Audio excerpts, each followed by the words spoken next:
Does anyone remember an old PC game from the early 1990s called Mr. Mix? It was mainly a typing game, similar to Mario Teaches Typing, where you have to put words into a box to make a chef place ingredients into the bowl.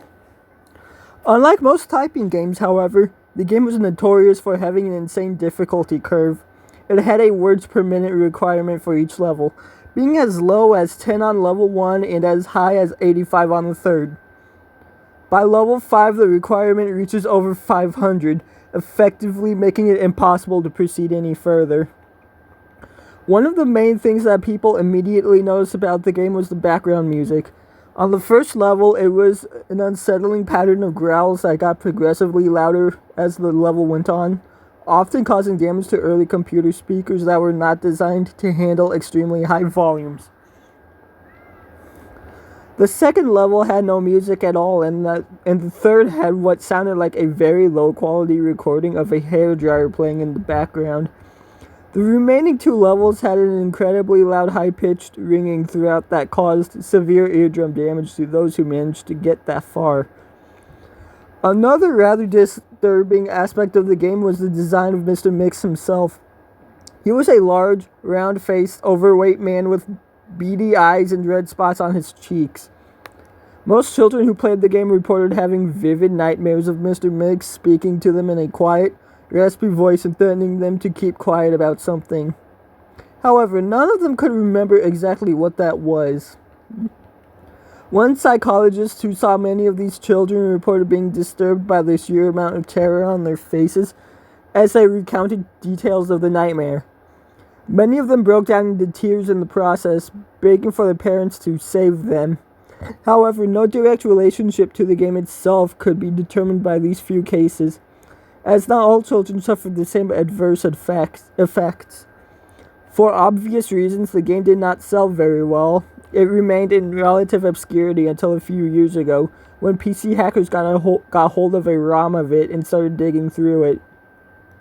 Using memory hacking software, they managed to crack the game's code and bypass the impossible 5th level. What they found, however, was highly disturbing, and caused many of them to quit the expedition altogether. According to the reports these hackers left behind, the game behaves very strangely if the 5th level is bypassed. The game crashes violently and closes, running a bunch of files to the user's System32 directory, to the point that the RAM is almost completely filled. These files are reportedly pictures of people with horribly deformed faces appearing to scream in pain and agony, their eyes bleeding from their tear ducts, and their outer layer of skin torn clean off in multiple places. If the user attempts to delete these files, the computer will violently crash and blue screen, causing permanent, irreparable damage to the hard drive. The hackers found that this was caused by a lone byte in the game's ROM that triggered when the 5th level was completed. After removing this byte, they were able to proceed to the 6th and final level. Unfortunately, all of the original hackers declined to discuss what they saw in the final level. Each of them became extremely paranoid and reclusive afterwards, refusing to talk about anything related to the game and showing astonishingly extreme symptoms of post-traumatic stress disorder. Most of them ceased to be able to form coherent sentences within a week. Within a month, all of them had gone missing. All remaining copies of the game were destroyed. To this day, no one knows what was in it that caused the group so much psychological damage. Maybe it's better that way. 2 years after this incident, a man was arrested for trying to kidnap an 8-year-old girl from a grocery store. Through DNA and fingerprint analysis, he was identified as one of the original hackers who had viewed the final level of the game. He was wearing a white chef's hat and had a look of unspeakable malice and insanity on his face. When interrogated, the man would say one thing: "I'm Mr. Mix." Shh.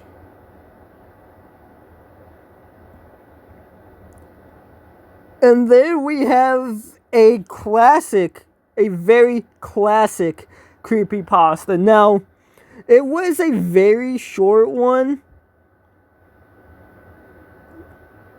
But that just means I'll be doing another one. But before I do that, I have no idea why this was such a classic creepypasta. It's sometimes a story can be short and sweet, and that's what's good about a story like this, for example, something like this. However, this story is just too short and just does not have a lot of detail. Don't get me wrong, it's well written. It is well written. However, it's just too short and lacks detail to the point where it's like, why? How is this a classic?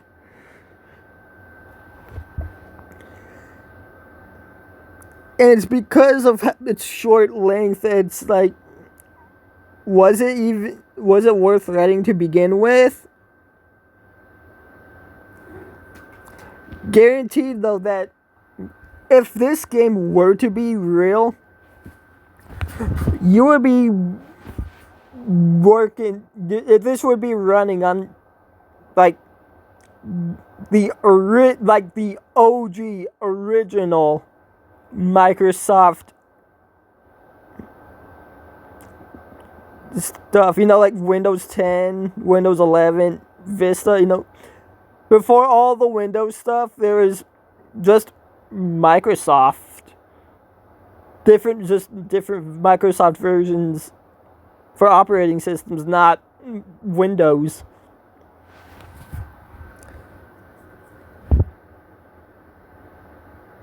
And it's crazy to think that even if this were real, there'd be very little to no chance of being able to even remotely run the game on modern hardware, because a lot of times when you use older operating systems, well, more modern operating systems like Windows 10, 11, and you want to play something from Windows 95 or 98, for example, the PC version of Sonic R, there's a chance it's not going to run because, again, sometimes older operating systems are just so different from the modern ones, they're just not going to play. And if it somehow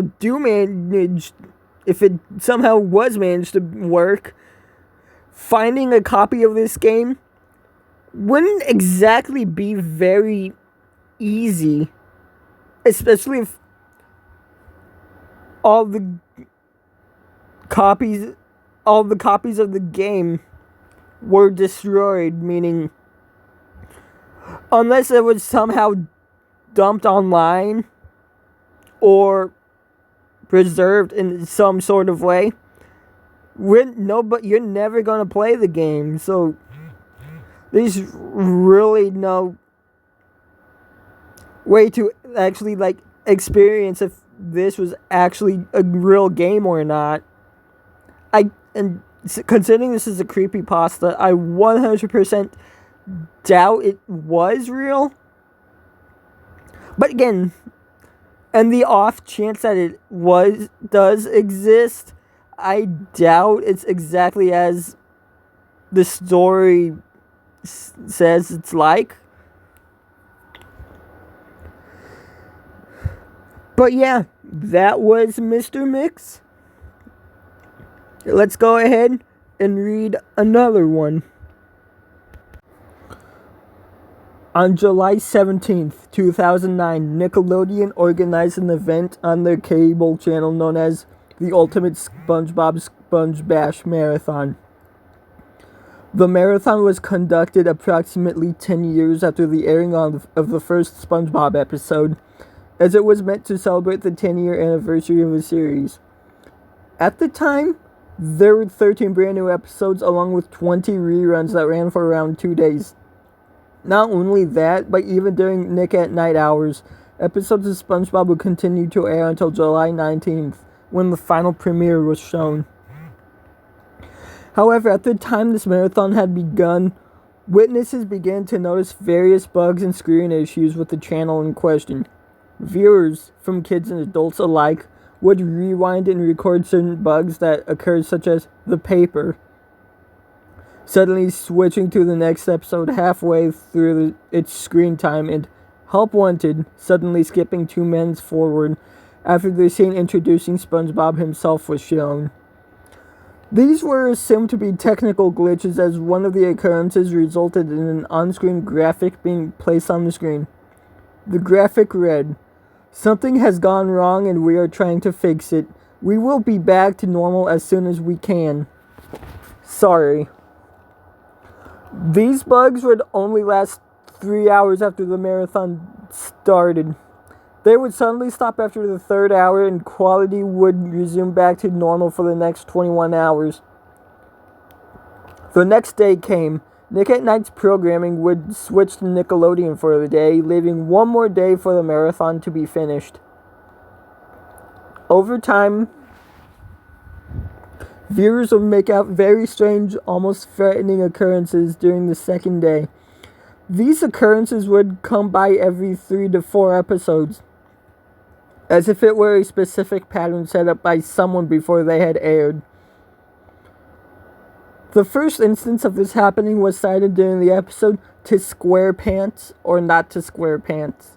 On a specific frame showing SpongeBob's face, the screen would freeze and complete silence could be heard for at least 11 seconds. After that time was over, the frame would immediately cut to a heavily edited version.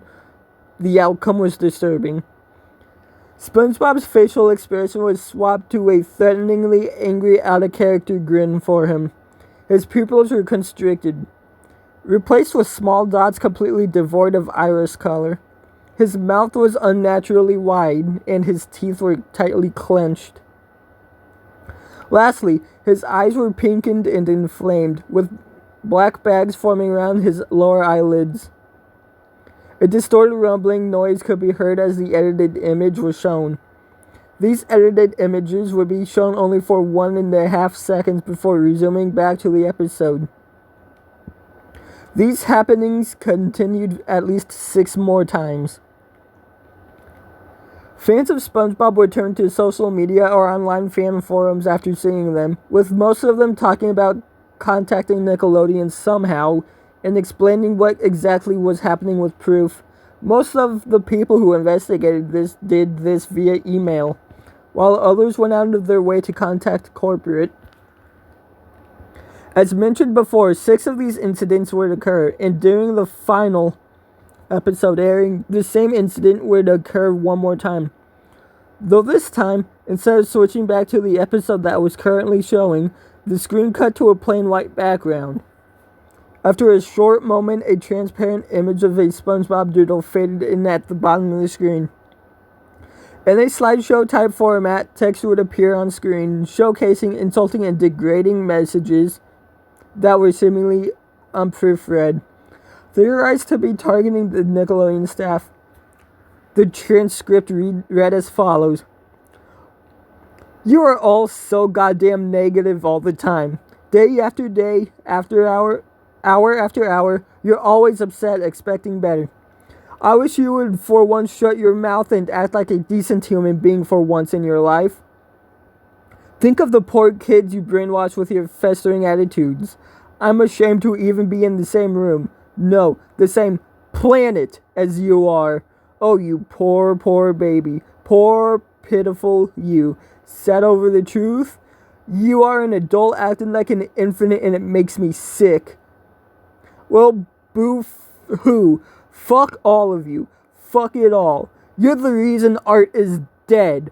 You're all the reason I relapsed. I'm done. Ugly, sick, disgusting, abhorrent, horrid.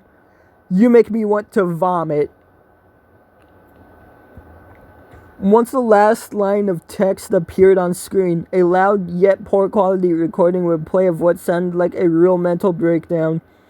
Recounts of the incident told that the sounds consisted of a middle-aged man grunting and groaning, with glass shattering and assorted objects being smashed near the microphone. This would last for around 20 seconds before cutting to the same on-screen graphic mentioned previously. It was soon revealed that these incidents were meant to be a sick joke concocted by a disgruntled employee named Armand Raphael Ramsey. It was speculated that he planned to quit working for Nick, but wanted to show the viewers how he felt. Armand was restrained in the Nickelodeon corporate office and arrested on July 19, 2009. He was soon charged with computer tampering, sentenced to 4 years of probation, and fined $2,000 for the signal intrusions.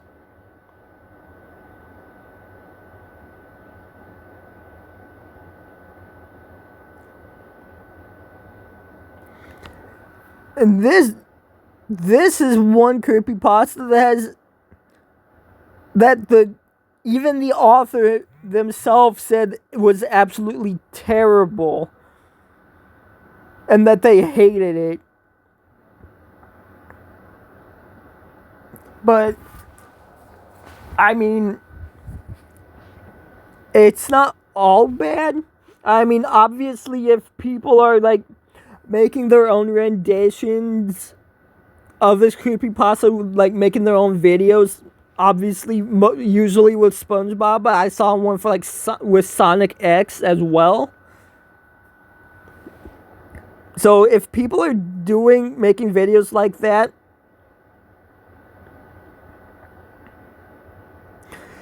even nowadays, when the years after this creepypasta is written, bad as the author might think it is, they must have done something right, because when people would be doing their own renditions of this, right? And so, like, of course, later on in the month, especially though before the creepypasta I've planned for Halloween, that's not always the case. It's like, you don't always do something right if you're... It's not always a good creepypasta, or somewhat decent of a creepypasta. Even with people like making their own like renditions of it with like videos, a game, or whatever. So that's not going to always be the case, but I can see why people like this creepypasta. Because, frankly, I kind of do remember something somewhat similar to this going on around the same time. Of course, it might also just be like a Mandela effect, or just my imagination, like saying, oh yeah, I remember that. And it just never happened. But again, it was so long ago, like, I do not remember 100% if something like this did happen. Of course, there's also the possibility that a lot of those, like, bugs and all that could have been due to poor weather. Or also, sometimes there are issues with the station itself. So, while all the hijacking might not have been like real, like actually real, obviously it's creepypasta, so it's most likely wasn't real. But in the likely case that if it were real, I feel like I would have remembered exactly what had happened. Or, it would have been on the news or something like that.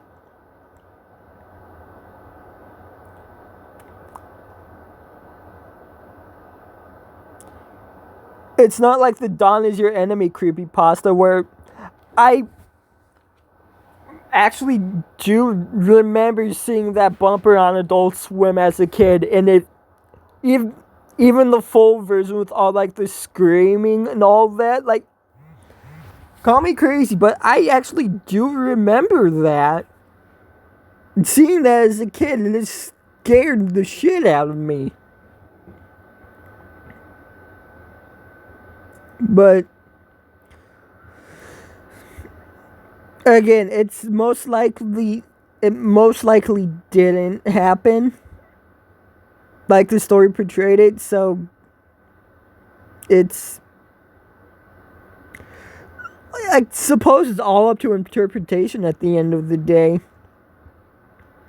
But yeah, the Nickelodeon Resignation incident, not a bad creepypasta. Not, I mean, not, it's not, don't get me wrong, it's not a great creepypasta, but it's not terrible. Like, at best, it's average. It's not like the Dark Square creepypasta, or maybe even the Puyo Puyo Sun creepypasta, where, you know, like, it might have its cliches here and there, but looking past the cliches, it could have been, like, way better. And honestly, the author did want to do better. So, yeah, gotta respect the author for that. But yeah, this has been 2 creepypastas.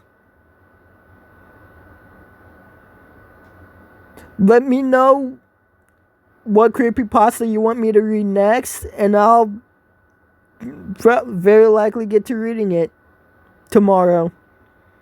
But as always, thank you for watching. Stay tuned for another creepypasta tomorrow.